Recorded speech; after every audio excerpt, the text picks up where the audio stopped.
Hello and welcome to this credit strategy webinar in partnership with QUALCO. I'm your host Callum Fuller, editor of Credit Strategy, and today we're exploring collections from the C-suite to the collections floor. Joining us to explain how we can make the most of collections are Penelope Clark, head of credit risk at Vodafone, David Lemon from Ilion, and Guy Statter, head of software sales UK at QUALCO. Welcome to you all. Just some brief housekeeping before we get started. If you have a question for the panel, you can submit them using the text box below the slideshow. We'll answer your queries at the end of the webinar, and if we run out of time, don't fret, we'll get back to you personally afterwards. This webinar will be available to listen to again on demand, and that will be hosted on Credit Strategy's website. And without much further ado, over to you, Guy. Thank you, Callum. Just before we get into the topic, I think it'd be worth just having a quick introductions to the panel. I'll start with myself. I'm Guy Statter. I'm head of software sales for QUALCO in the UK and Ireland. I'm quite new into QUALCO, just started earlier this year, but I've been working in financial services technology, particularly collections technology, for about 14 years, working in a number of different organisations, really trying to deliver innovation. It's quite often at quite a scale, to multiple countries in multiple industries. David? Yeah, thanks, Guy. My name's David Lemon. So I've been sort of helping organisations kind of combine the use of data and technology just to kind of make their processes more efficient, and all the way through from customer registration, customer acquisition, through customer management processes, and all the way through to collections. And I'm Penelope Clark. I currently head up credit risk for Vodafone UK. I've been in telcos for about the last 15 months, and prior to that I had about 16 to 20 years in financial services, both within retail banking and working within the short-term lending space within payday specifically.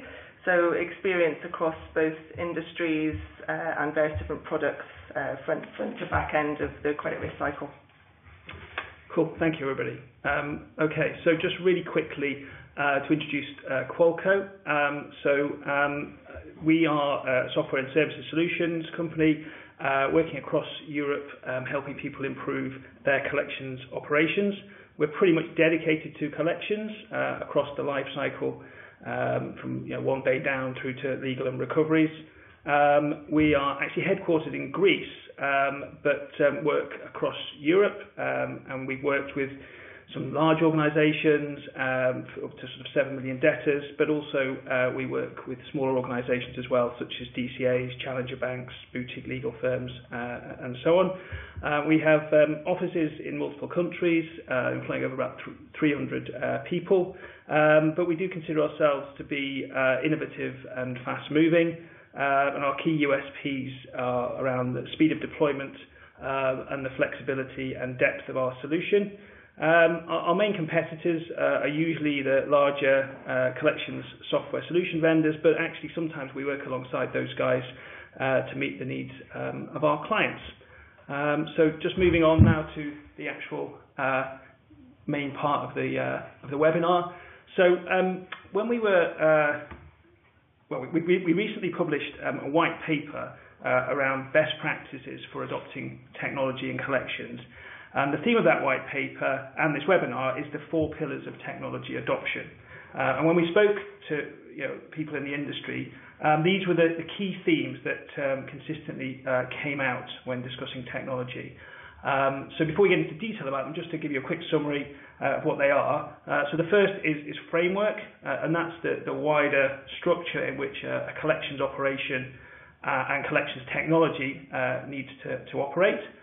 Then we have compliance, which is absolutely key. You have to have technology that supports the needs of compliance, whichever industry you're working within. The third pillar is people, and people is both the internal users of a system, any external users who might be third parties such as DCAs or legal firms, but most importantly, the end user customer. So if we can't meet the needs of all of those different types of people, then really the technology isn't really doing its job. And then finally, data. Data and analytics, as we see it, really should be about ensuring that we're getting the right answer for everybody involved, for the customer at the end, but also the lender as well. So there are our 4 pillars. So if we actually start in a bit more detail with the panel on framework. Okay, so I guess the framework is the context in which a collections operation and therefore collections technology exists. There's no such thing as a collections island. Even within a dedicated collections company, the collections operation has to talk to the wider world and the wider business, and that needs to be as seamless process as possible, which is not always easy because existing infrastructure, legacy infrastructure, limited project resources and budgets, different goals for different departments mean that you have to make compromises on a daily basis, and that you can't always achieve best practice because something else in a different part of the business is perhaps holding you back or preventing you from doing something. And then obviously within collections itself, there are a lot of interrelated or next to departments such as fraud, complaints, customer service, credit risk, underwriting and treasury, and they have a lot of overlapping responsibilities, and it's not always clear who is responsible for different things relating to customer treatments and so on. And what that can lead to is teams within teams within teams, which with more and more lockdown responsibilities, which means that sometimes things get missed, or that there are process bottlenecks, or there's more of a sort of siloed approach where people don't share information properly, and things get missed and to the detriment of the customer and the wider business. So, contrary to that, a good collection system should allow for all teams to have appropriate permissions to carry out the activities that they are responsible for, and that everybody can see what they have done, and that there's a full audit trail of everything that has happened, potentially why it's happened, and that's easily viewed so that information isn't at all ever lost, and it's easy to audit as required. But actually, once we've even established that company-wide infrastructure and framework, within the collections department, there are still a number of key questions that need to be answered around, the actual activity prioritization, the ownership of customer and client relationships, how do we measure success, who's responsible for future strategies, and it's quite a complex thing to kind of work out. So, Penny, David, it's quite a big question, but how do you go about sort of answering some of these questions and putting together this sort of framework? I'll start. Okay, I suppose in my experience, I kind of see, when I see the word framework, naturally, because I'm a technology kind of person, I think about systems, but I work with several companies and some small companies where actually that framework works quite effectively with with spreadsheets and with people passing the cases backwards and forwards. They understand who owns what stage each of those customers are at in any process, includes the collections process. And really, it's the scale and the volume of the number of customers and that organisation, which then determines how that framework develops. And at some point in time, as volumes grow, the need is there for a systematic approach and a technical technical framework that allows all of those customers to sit in various stages, in various pots, and at any point in time, people can look at how many sit in one pot, what's the next action, and then they've got some control over it as well. So I think really that kind of framework allows people to understand where everyone is and what's going to happen next and what has happened already. I think so where I've seen it work really well is where you've got collections sitting in the same sort of area as credit risk. So we're making the decisions in the same place, and we're making sure we're involving people at within the operational function, so on the floor. So you've got that upfront kind of strategic oversight from the credit area, but then you've also got that interaction with the guys in operations to understand how that translates into what those guys do, and you're considering them in every kind of interaction. And it's around kind of target setting, so making sure that you've got an aligned focus on what the outcomes are, to make sure that you've got those collections guys included in the decisions that they should be included in right at the front end when those projects and things happen, because we've all experienced collections being left to the back end of those projects because they are naturally in the back end of the overall kind of customer relationship. But actually you can really cause some problems by leaving that right till the very end. So it's kind of an education piece, I guess, to make sure that collections is involved at every stage of those projects. Excellent. Thanks, guys. So just moving on to the next pillar, which is compliance. So as a technology provider, we see compliance as an opportunity, really. We've had a number of situations where our clients have used new regulations as a means to secure investment in technology projects when perhaps they wouldn't have been prioritised before, but if the regulator says you've got to have it, then you have to have it.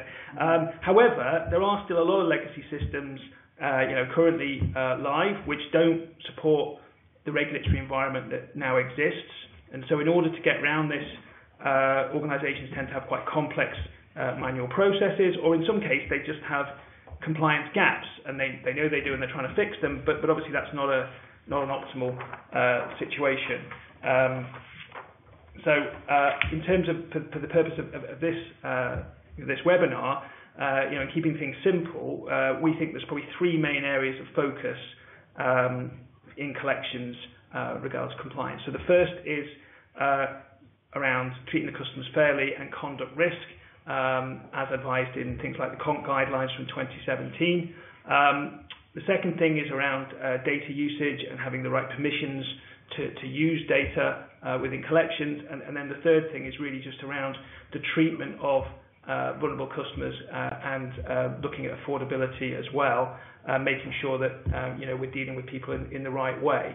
And we've also listed some must-haves here for, we think, good compliance and technology.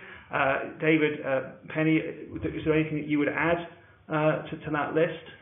I think so. So I would certainly add that it's essential to have the right culture in place, because if you're not having that kind of compliance driven from the top, then you will not be integrating it into each of the layers. And it's more than just looking at the CONC guidelines, for example, and translating them into a tick box activity. It's got to be in the spirit of what the FCA is looking for. So that really comes from your cultural interpretation of what those guidelines are. And then equally off the back end of that, I suppose, is training and how you ensure that the people who are working on the, in relation with the customer, so who have got that relationship, are doing the right thing and having the right conversations to make sure that they're having the right outcome, identifying vulnerable customers and treating them in the way that they should be treated. Yeah, I think one of the questions about are there any sort of must-haves? I think, from a GDPR perspective, one of the things a must-have is a data protection officer. Yeah. So it's having making sure there is a person in the organisation whose job it is to make sure that you are complying with the regulations that apply to your business is really important. The areas where maybe I think it's challenging are particularly areas of regulation where it's not prescribed, it's guidance, and therefore it's up to the business to make a decision about where they sit along that kind of spectrum and how they're going to interpret those rules. So I really agree with Penny. I think it's that if it comes from the top, yeah. and if the culture's correct, you'll find that will trickle down to how people, how your agents talk to the customers and the outcomes they're looking for those customers, and it's come all the way down. So yes, I think that's really important. And I think in my experience in particular, like say in the water industry, I think maybe because of the history of things like the SIM measurements and now CMEX, they're very, very focused on outcomes for customers and customer satisfaction, and I see that reflected in the way that they kind of operate their collections environment, which is good to see. And it's from the front to the back. So I think it's important to say that we're talking about collections here, but if we're getting it wrong at the front end, then it will translate into getting it wrong at the back end, or customers will be moving into collections who we shouldn't potentially have booked in the first place. Yeah. So it's making sure that we translate what we're doing all the way through in every kind of interaction with that customer, because then you will have the right kind of support and guidance in place for customers as they roll through into collections. Excellent.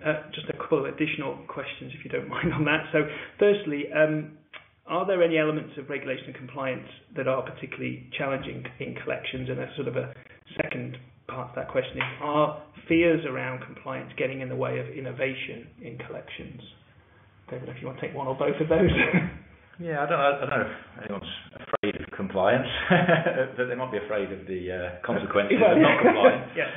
So I think in a way, we should look at it in terms of, the compliance is there, the rules are there to guide us into what we want to do, and actually, so the trick is, using innovative and pioneering kind of solutions to ensure that you're getting the best outcome for the company, the best outcome for the customer, and you're kind of adhering to that, to the compliance that's been given to you. So by and large, it's a set of kind of rules by which we want, the kind of the regulators and so on want people to operate in. So I think, for me, it's a case of it's giving us some leads here as how we need to innovate and how we need to pioneer. Yeah, so I think if you look at it with a commercial lens, then potentially it's challenging, but that's the whole purpose of moving towards these guidelines, is that is not the focus that we should have. We should be looking at right outcomes for customers, and ensuring that what we're doing is supporting those people as they move through into collections and having some kind of financial difficulty. So it's not about looking at things with a commercial lens, which is what it was historically. And I actually think that the regulation is driving innovation. So the fact that these new regulations are coming in is actually forcing us to look at what new data sources we can use, what new channels that we can have for our customers to be able to support them if they need to contact us in a certain way at a certain time. How can we support them with that? So I actually think it's kind of contrary to your question. No, I do agree with you. I think our final point from a technology perspective would be that whatever you do and whatever you decide the right course of action is, you need to have a system that can support that and that can evidence that you've done those things, so you can actually prove why you've done something, what happened, and there's no kind of gap in that audit trail. So technology should be able to support that. So no, that's fantastic. Okay, so moving on to the next pillar, which is people. So I think that's probably the most important of all the pillars. Collections customers exist in all parts of adult society, and every one of them is unique, with unique circumstances, preferences, and needs. And some of them won't want to engage with collections at all, or some will only want to engage via digital channels. But that said, many will still want to talk to qualified and sympathetic individuals. And those individuals, need to have a number of skills and characteristics, some of which are listed here on the slide. And as a technology provider, obviously what we're keen to do is strike a balance between the need for automation and innovation and channel of choice, with the need to provide, talented collectors with the toolkits to do what is quite a difficult job, well. So, David, Penny, I know the role of collector has changed quite a bit, recently, and how do you see that, technology kind of playing into that? Sorry. So from my perspective, I think you're absolutely right. Customer preference has driven some of the changes that we've seen in terms of the technology now. So you will see a massive move in terms of enabling customers to interact in what is a non-invasive, I suppose, and non-confrontational kind of way. So they don't have to explain to someone, if they don't want to, the reasons why they have missed a payment, and they can manage that through a channel, either web chat or through an AI bot, whatever it is, in order to make that payment, and that kind of pressure drops off. Equally though, then you've got customers who are in a situation that they cannot explain to a bot or through digital, and they need to have that conversational piece. So there's people who are in really difficult circumstances and need to have that empathetic conversation, so that they can get into a repayment plan that suits their own circumstances, so some people might need to have extended payment terms just because of a situation they found themselves in off the back of some unfortunate situation. So you need kind of both elements of it. So people, I think absolutely, those customers who kind of just drop into collections and need to just quickly drop back out again, digital works really well for those guys. But we still need to have that conversational bit to support those customers who need more from us. Yeah, I think I agree. We see more and more of those kind of self-serve channels being offered, and those customers that choose to engage with their sort of suppliers, if you like, in that way, they do so. But it's not a panacea, and at the end of the day, there's always going to be that need for someone to be on the end of the phone to chat through those difficult circumstances and have that sort of that human element to it. So the combined approach of that, of having people there to talk to, but having the technology there to deal with those people who are happy with the convenience and happy with the not having to speak to somebody, who'd rather avoid the stigma of discussing their debts or their financial situation with another person. We should be offering that and facilitating that. And I think that's the whole point of collections, right? Is that you offer every single opportunity for a customer to be able to contact you and speak to you. You offer them all of the channels that they might need to use. So you have phone, you have digital, you have web chat, you have AI, whatever it is that you need to have, so that customer has got multiple ways in which to contact you. So there's always a means of, or a communication line that's open for them. No, that's great. And then you have sort of answered one of my next questions, but we've got another one as well. We'll not. I think, Dave, you suggested that you don't believe that, or you do believe that people will always stay involved. We'll never have a fully automated collection system, and I think Penny, you would probably agree with that. Yeah, completely. But on that basis, given that human beings still very much have a role to play in collections, can more be done to help establish careers, as a career of choice, for young people, for example? Yeah. Just to go back to that point slightly. So I think one of the reasons why the technology is really useful is because we see loads of examples of particularly the energy companies that have failed, and they failed. The customer service often is a common complaint, and so what we would like to be able to do is to be able to handle a proportion of the customers, technically, digitally, so that the agents that you do have got more time, to pick up the phone and deal with those the cases that they have to, they need to speak to somebody. They've got more time to do it. There's not the pressure of having to pick up another call. There's another call being dropped. So that I think that's the kind of important side of it. I have to remind me what was the second question? No, it's more about what can we do to make look, if you believe the doomsday predictions of Brexit and otherwise, we're going to have more people in debt, and it's becoming more and more of a serious problem. And yet, collections is not a sexy career. So what can we do to maybe using technology to make collections a career of choice, if you will, for young people in financial services? Yeah, well, sometimes when I listen, I sit within collections teams, in that kind of environment, and I feel that, crikey, these people almost become like, psychotherapists. So it's almost that element of it is, I think, is kind of, should be emphasised, and how, you can really help people, and that those skills of being able to listen to somebody really carefully, pick up on those kind of trigger words, and react to those, I think is really important. And if we can emphasise that, maybe that will attract people in.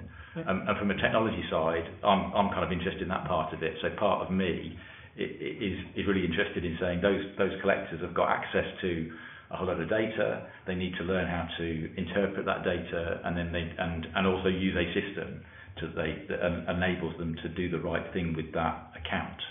Within the kind of context of a billing system or a CRM. Yeah, so I completely agree. I think the one thing, so the point that I would draw out is in terms of getting people into this career. So the one element that we've had conversations of a number of times is people need to have some kind of life experience. So in terms of empathising with someone in a particular situation, it's very hard to do that when you're fresh out of school or fresh out of university. You've got someone on the line who potentially is going through life-threatening illness or a life-changing event, and having not been through that yourself, it's very hard to be empathetic for what that means to, being on a benefits line and, benefits dropping. What does that mean to you, losing your phone line? All that kind of, those conversations are very hard to have if you're very fresh into the industry. And I think you're right. Right now, it's not really a sexy career, as you put it. But I think, around the point around kind of mental health, actually, I think we've got more and more people moving into things like counselling, and I think that's exactly what this becomes. You have to talk people through their circumstances, you have to understand them, and I think it's positioning it in a different way, so moving away from it just being a cash collections business, which is what it was years ago. Now it's moving with all of the regulatory changes, which is exactly what should have happened. And now it does become, you are actually in that business to help these people. It's in the same, it sounds terrible, but when you think about some of these agencies that are supporting people in debt, like Debt Crisis, that's really what we should be looking at, having those kind of individuals in this role, because they need to be able to have those conversations and get people through it. So not just kind of demanding money on the phone, that's not where we are anymore. It's understanding the circumstances and putting something in place that will suit that person. Yeah, just a follow-up question, I suppose, on that is how do you measure success in even if you've got really modern technology and you can take any type of data variable, how do you actually measure success when you have that approach, which is very much that emotive approach rather than the cash collect type approach? Because there's got to be a way of doing that, and people still want job satisfaction. They want to rise up through the ranks, but I imagine it's a lot more difficult than who's collected the most money. Yeah, exactly. So a few years ago when I was working in this business, it was very much about, you had a board up next to the team, and the person who'd collected the most cash was at the top. That's exactly how it worked, right? So they got the most commissions because they collected the most cash. We've moved away from that now, and it's really very much about listening to calls and just making sure that people are following the right kind of questioning and probing techniques. So we've got all sorts of basically a summary of questions and things that we would expect someone to question and answer based on what they've heard the customer say. So it's listening in and making sure that the right outcome was had at the end of that conversation, rather than worrying necessarily about the fact that cash on call used to be king, but now it's making sure we support that customer in the right way. Excellent. I guess it's really easy to measure it with cash, isn't it? Yeah, well, it's a digit, it's a number, it can be easily recorded and measured, whereas an emotion or a feeling from a customer is probably far more difficult. So I think that setting targets around, have we gone through all of the kind of the appropriate steps on a call or a visit or whatever with a customer could be a good measure. And then also at the end of it, to follow up with that customer, but after the call, potentially to say, were you happy with the way that the call was managed and with the outcome of it as well, or the outcome of your situation with this company. I think so. Yeah, so I think one of the easiest, or maybe one of the easiest things to do is where you've got agents who are setting up things like promises to pay, looking at the success rate of that. Right? That gives you an indication of whether or not the agent on the line did the right thing. Did they set up a payment plan that was too high for that customer? And then you can start digging into maybe having a look at the calls, listening in whether or not they had the right kind of outcome. But that might give you at least an indication of whether or not the right thing is happening on the call. If you're having a lot of breakage in terms of your promise to pay, suggest that there's a problem. Yeah, no, absolutely. And as a technology provider, I think there's a danger sometimes that you can be too prescriptive, and then and so you tell everybody exactly what they need to say. Whereas, of course, individuals need to be able to adapt things to their own style. But there has to be some guidelines around taking people through the right steps. And I've worked with some organisations, and they've said sometimes the best outcome is purely that someone's made contact. That's a fantastic outcome. So even just measuring that as something is great, particularly if in the past they've never they've not rung in, but they've responded to an SMS or whatever. So I think as everything, the technology just needs to support the operation that the business wants to deliver on. And again, it's continual measurement and continual improvement's got to be the key going forwards. Okay, right. So moving on to data, which is definitely a large and complex topic. So I guess at the top of the funnel, raw data is everywhere, and in collections it can come in many forms, whether it's bureau data, past payment history data, information from the billing or core banking system. But the key to understanding data obviously is the context and the value that it brings, both the data sources, but also the actual context of the customer's situation. So, for example, someone might have an impeccable payment history, but they're in the middle of a divorce, and they've all of a sudden they've fallen ill or something like that. That last couple of pieces of information are far more valuable than the previous 2 years of previous payments. But at the same time, you need to be able to ingest the data in the right way, understand its context, and then use it effectively. And I think collections as an industry has been pretty data obsessed for many years, but actually there's still quite a lot of improvement that can be made. A lot of legacy systems aren't really able to ingest data from many different sources, let alone standardize them, contextualize them, and actually use them to make good recommendations. But again, modern technology, collection technology, is designed to deal with lots of different types of data, and if you use it properly, you can do a lot of things with it. So you can do very accurate customer segmentation to the point of actual individual customer level strategies that are completely unique to that individual, which obviously can then lead to personalized next best actions.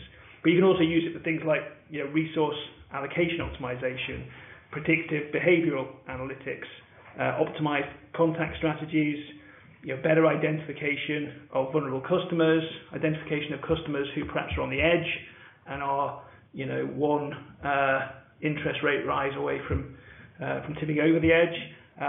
There's lots of different ways in which you can use data in technology. And Penny and David, I know you both work with data a lot in quite complex environments. So what's your advice on sort of getting the best use of data and technology? That's a big question. Yeah, sorry.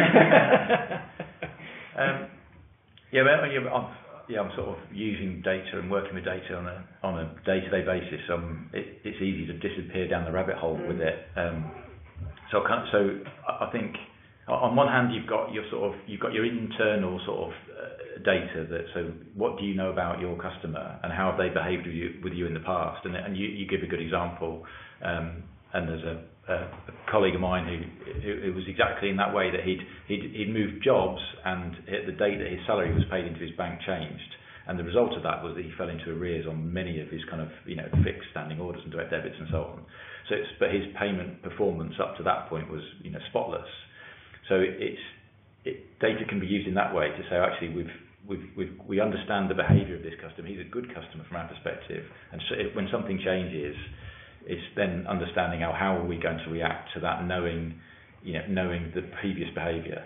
So that missing that one payment after many years of good payments may be very different to a missed payment again after several episodes in collections, and it just tells you. So that's your kind of internal knowledge about your customers really important there. And then there's that stuff that you don't know about your customer that external data can give you. So are there alternative contact details you could use if you're failing to make contact with somebody? Is there something around their kind of maybe their credit file which could tell you that there's issues, and then you could deal with them a certain way? And that could go all along the spectrum from kind of severe affordability and vulnerability issues all the way through to, well, it looks like this person can afford to pay us, so why aren't they paying us? So I think there's lots to look at there, and it's great because there's loads of data to use, and every step of the way there's another level of complexity and sophistication you can layer on, when you can and if you can. So I think the use of data is really key, and I enjoy it. So I think just on that, and I think you alluded to it at the beginning. It's how do you step away from that rabbit hole? So making sure you're making the right decisions in terms of what data you integrate and what you don't, what's valuable and what's not. So it's I think exactly for us, we've got a wealth of data, obviously in Vodafone, about our customers. In terms of the way that they're using their phone or their products with us, but equally you've got your external data. So it's bringing that down to your segmentation of one, and figuring out actually how you treat me, Penny Clark, in a different way to Penny Clark over here, and making sure that the way that I'm treated in terms of the channel that you speak to me on, the message that I have, the frequency that you talk to me, is what I need versus what you would need. So it's getting a deep understanding of that customer, but trying to stay away from those rabbit holes of just pulling every single form of data into that decision when you probably aren't overlaying an awful lot of value by adding on all those hundreds of other different data sources. Cool. Okay. Quick question on data. Are there any sources of data not currently available within collections that would make a real difference to the way in which we do treat those customers? So it's not that it's not available, but I think it's because it's very recently introduced, I suppose, is data around open banking. So for me, it's investigating how we can use that in a collections environment. I've had this conversation in the past. I think integrating things like open banking into acquisition journeys are a lot more straightforward because there is the carrot there for the customer in terms of giving you consent to access their data. In collections, it's less obvious to the customer what that carrot is, and I think they will probably be more concerned or lack confidence in terms of the way you potentially might use that data. But actually having access to kind of that level of information along with the kind of typical bureau information, the external information that you get, and your internal knowledge of that customer can give you such a granular level of detail that you are really able to support them in terms of the way that you set up a plan that works with their kind of cash flow on a monthly basis. It might be that they need to pay you every other month, and that's the kind of detail that you would get from something like open banking. So I think the challenge we've got is how do we get customers comfortable with that, with sharing that information and bring them along in that journey with us so that they can recognise the benefits of us being able to use that in the way that we make our decisions. Yeah, if you kind of had a magic wand and you could get data on anything, I think some of the situations that you described earlier, Guy, where it's just life events. So often what you're trying to do is infer something about from external data or internal data about what's going on behind the scenes, and use that to put somebody into a segment, and that may be be totally wrong. So if there was data available that you could use that says, okay, well this person's having a baby, this person this person's moving house. That kind of data is available, or this person's moving jobs. Those bits of information might be useful to pull out. So that would be good. Some of the data that's becoming available now, which I think is great. I think the government are supportive of the use of more and more data to make kind of organisations and make things more efficient. So things like access to DWP data is really good in terms of being able to say, well, we can say categorically that these people within our customer base are in receipt of benefits. So we know that we can treat those people in a certain way. So that's great, having access to that systematically, and not sort of just via relationships with local offices, that sort of thing. So yeah, that's becoming available, but the whole kind of lifestyle or life event data just isn't there, and that's kind of maybe that will be the next phase about how people gather that, or how consumers give their consent to that data being out there. So am I prepared to tell everyone that we're going to move house the next 6 months, or we're going to have a baby in the next 3 months, that kind of thing. So The other bit I was just thinking of as we're talking actually is sharing data amongst industries. Yeah, I was going to ask about that. So things like, so if someone rings me and says, and we figure out from a conversation that they're vulnerable, I flag them as vulnerable in Vodafone systems, we now treat that customer differently. Where does that go? It doesn't go anywhere. Yeah. So they now ring you have a conversation with them in a completely different industry about a completely different debt, and that kind of flow through of information just isn't there, and it's a really tricky one to fix. I granted it's completely different. Your way of classifying someone as vulnerable is different to my way of classifying someone as vulnerable. The way that we treat them will be different, but I think that lack of overall understanding across industry and even across so all the other telcos we don't share that kind of information with. So having that overall view of someone, but again, it's that customers being comfortable with that kind of information being shared, and will decisions then be made by other companies on whether or not to grant loans. For example, if I've been classified as vulnerable in Vodafone, do I then get a bank loan or do I get turned down? It's kind of muddy waters, I suppose. So it would be useful in terms of collections, but then you have to have that confidence about why and how it's being used.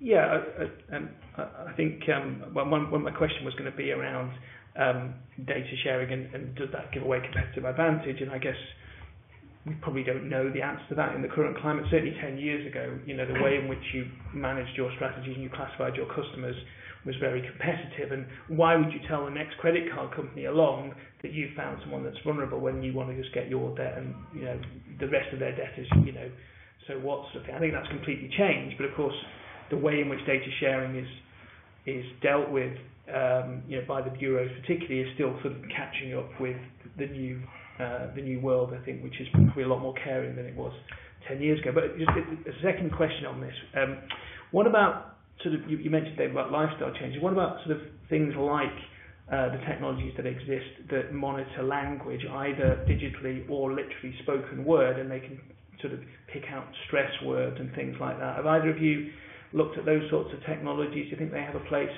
in the data landscape? Yeah, well, I'm aware of it, and I think the first point that strikes me for is particularly for if English isn't the first language. So if a piece of software is able to spot spelling mistakes or grammatical mistakes, it could be an indication that that person's English is not their first language, so they're struggling to maybe read what you've sent them, or they would struggle with a call. And so I don't know the answer to this, but is there a way of treating that person because you've identified that? So I know that it goes further to actually look at things like trigger words which might indicate how angry somebody is about, and then that could be used to prioritise that as someone to call up or not to leave on a call if it indicates that. But that I think that's early days with that, but it sounds good. Yeah, so haven't trialled it, aware of it, but it feels like it would be beneficial, but it's got to work first, doesn't it? Exactly. Cool. Okay, right. Well, we'll finish off data there, and then just one final quick slide, which is just obviously we talked about the 4 pillars, but there are a number of other benefits that you get from collections technology. We've talked about some of them, but one that I'd like to really bring out is a key driver for a number of our customers is actually the fact that getting right first time outcomes, whether that's through automation or through speaking to a collector, does actually lead to an increase in NPS. It leads to an increase in customer satisfaction, but also another thing that our clients and I know others who invest in large technology solutions, the users are happier, so you actually have less churn in the collections department, and actually, it is a happier environment, which speaks to some of the stuff we talked here about having a good culture and so on. So, I mean, before we get into questions from the audience, I don't know if there's any final comments you guys would make about other benefits around technology before we go to questions. Yeah, well, I like the idea of the fact that technology and increased automation takes away, the kind of menial tasks and the drudgery of, potentially making hundreds of outbound calls to people who don't want to listen to you. So, if that allows the agents in the collections team to deal with those cases where the customer wants to sort out the problem and they've got the tools to do it, then I think that's great. No, I think you're right, and I think if we are making the right choices, we're making the right decisions in terms of who we do or don't speak to. I mean, those are quite expensive channels we're talking about as well. You get those savings, so let's not be coy. Businesses want to make and save money.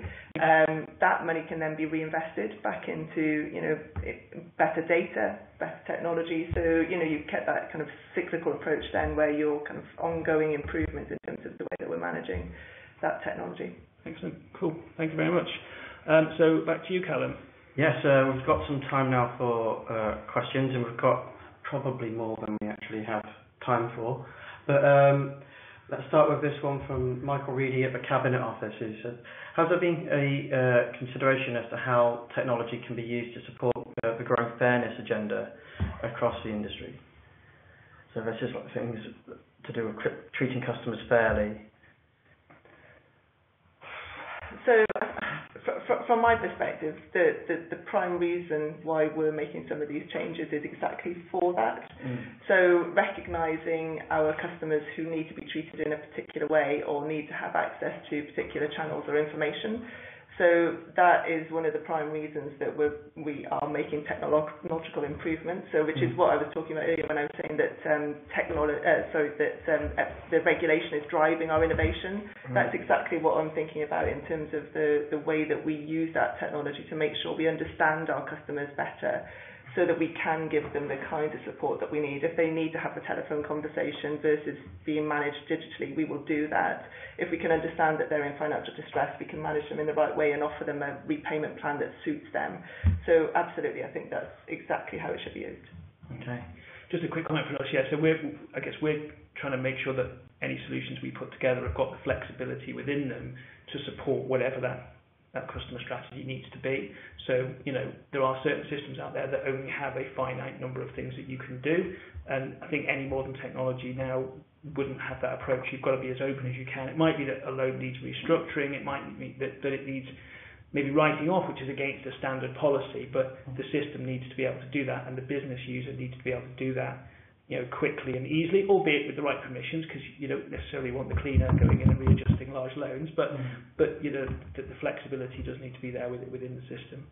Yeah, I think that's where I like the use of data to inform, how customers are treated.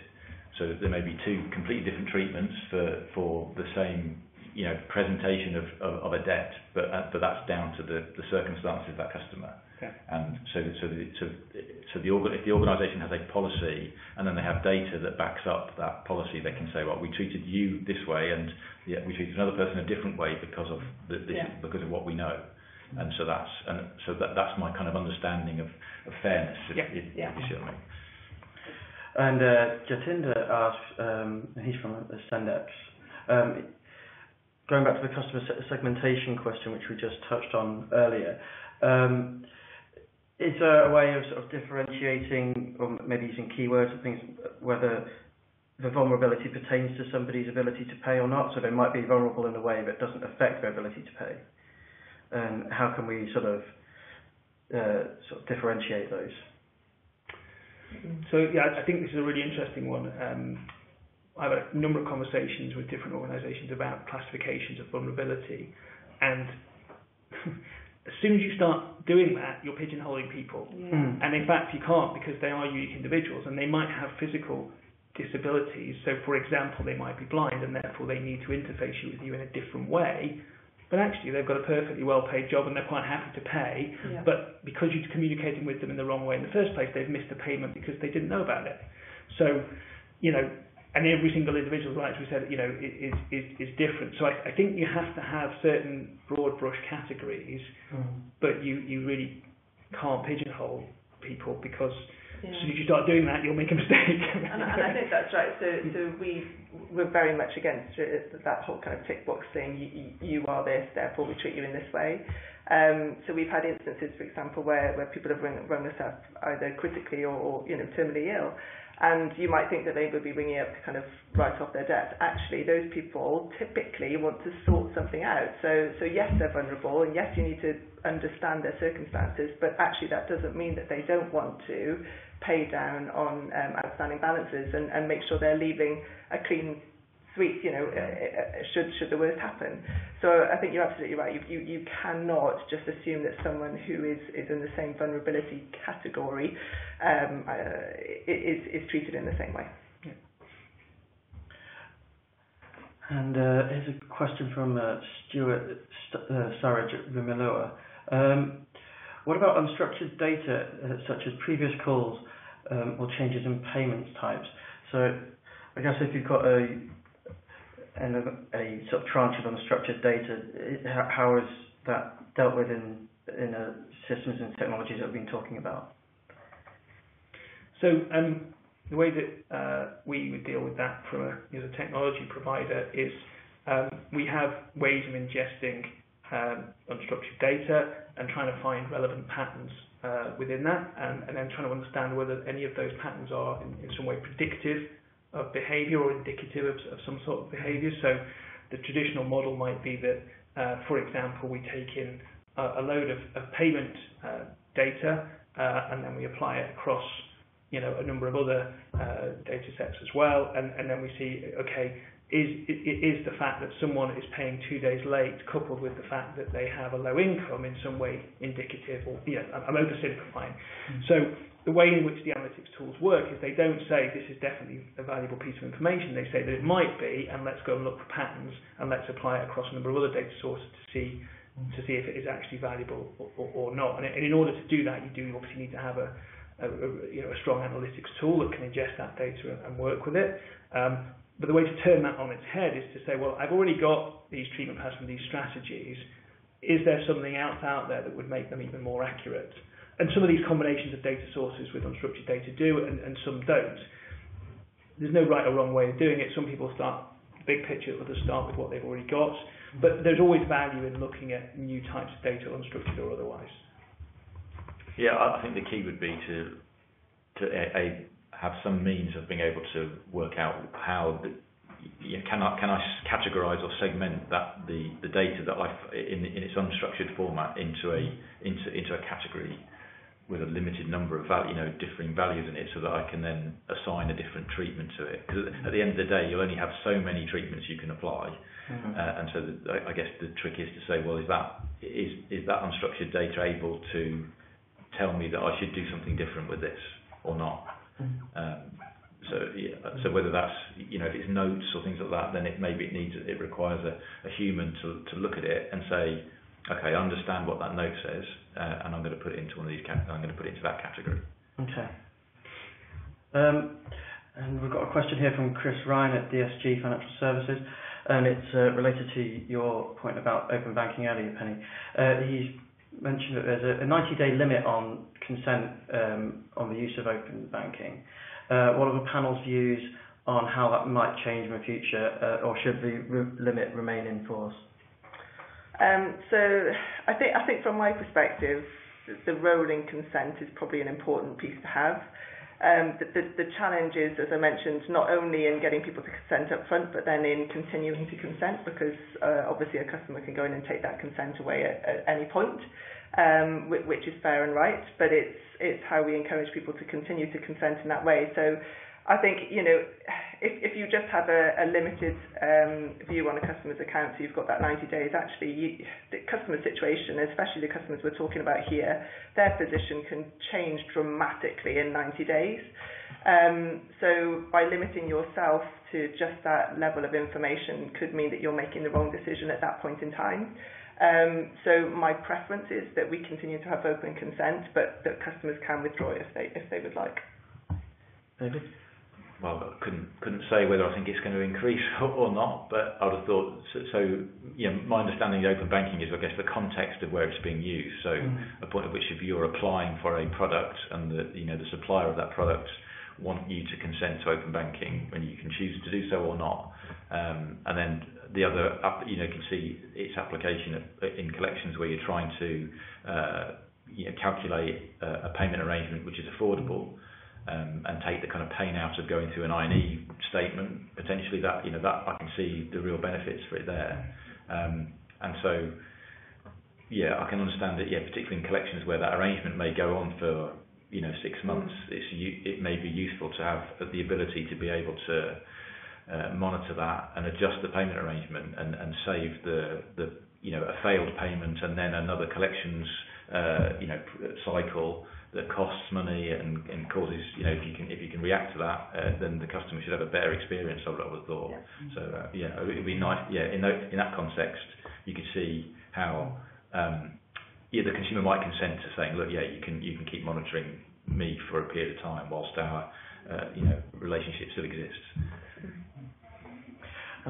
There's a question here from Akeem Ilian. He's asking if the FCA is providing a adequate framework to deal with won't payers specifically. It's a good question. Yeah. So I spent a lot of time working in fraud a few years ago, and there's a real difficulty in classifying fraud versus people who are perhaps non-communicative. And I think the FCA's guidelines have tended to assume non-communicative means that they're in trouble somehow, rather than that they are somehow a fraudster or criminal or not. Because actually that's the only way they can work. Because otherwise, if they said, well, actually some of these might be fraudsters, then arguably everybody would treat everybody as a fraudster, and we wouldn't get anywhere. So I'm not sure that a different approach that they can take, but I think there is an acknowledgement in the industry that an element of the won't payers are won't payers because they're fraudsters. But I don't quite, other than again looking at data and trying to find patterns and so on, I don't know that there's a way of kind of identifying it's them. Really tricky. And I would say that actually from doing some deep dive into some of the customers that we've got who don't pay us, actually only a very small portion of them are fraud or what you would class as fraud. The majority of them are people who just can't pay and don't speak to you because they don't know how to communicate the fact that they can't pay. So, there's lots of conversation there around what we do up front, because how did those people get through in the first place to get a project that they couldn't afford to pay for? I mean, that the diligence there is obviously needs to be improved. So there's lots to be done, but I don't know necessarily that the FCA can do a massive amount about that.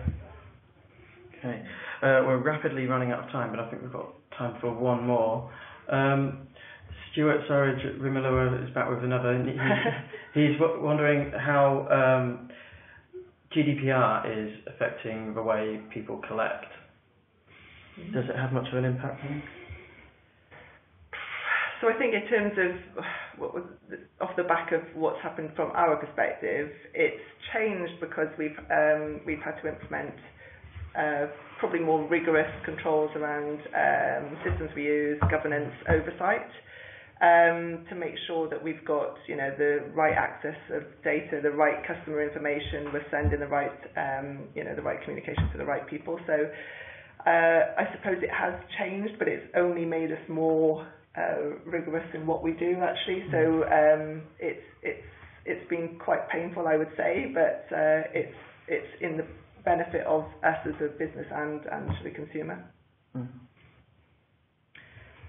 I'm not aware of any kind of significant changes. I think a lot of people were already operating pretty good systems. I mean the Data Protection Act was GDPR has moved on a bit from it, but most people were had decent operations in place already. I think there's been a focus on some of the things that I picked out on it were around data quality being one of the pillars of GDPR. And so now, it's really those organisations with, legacy accounts where, their data quality is poor, the actions are being taken now or should be taken now to make sure that they are able to say, we understand who our customer is. Yeah. We spelt their name correctly. We've got the right address. We've got contact details for them, and that should lead actually to a greater efficiency, within organisations, and actually, better for the customer as well. If they actually get a bill with the right name on it, they'd probably appreciate that. I'll be interested to see if things like the ability for customers to kind of exclude themselves from automatic processing, whether that impacts on it or not. But at this stage, my assumption is that it's kind of within legitimate business interest to do so. So maybe that won't have a great deal of impact. Yeah, the only slight conflict I've seen is where a customer is a good customer but has fallen behind. And one of the ways of potentially solving a debt issue might be to take out some sort of further lending. But through digital channels, that could be seen as overstepping the boundaries of the permissions that they've already got. And so a couple of customers I've worked with have decided against offering those sorts of solutions, unless they've got the customer on the phone, and then they can specifically ask for permission to talk about some sort of restructuring that could lead to further lending. But that's a particular sort of prime lending example. But I think other than that, as Dave's point, I think most people's houses are already pretty much in order anyway. So yeah. Okay. And that's all we've got time for. So all that remains is for me to thank you, Guy, you, David, and you, Penny. As I mentioned before, this webinar will be available online, and if we didn't get to your question, we'll be in touch separately with an answer to you in due course. Many thanks, and join us next time for our next webinar. Goodbye.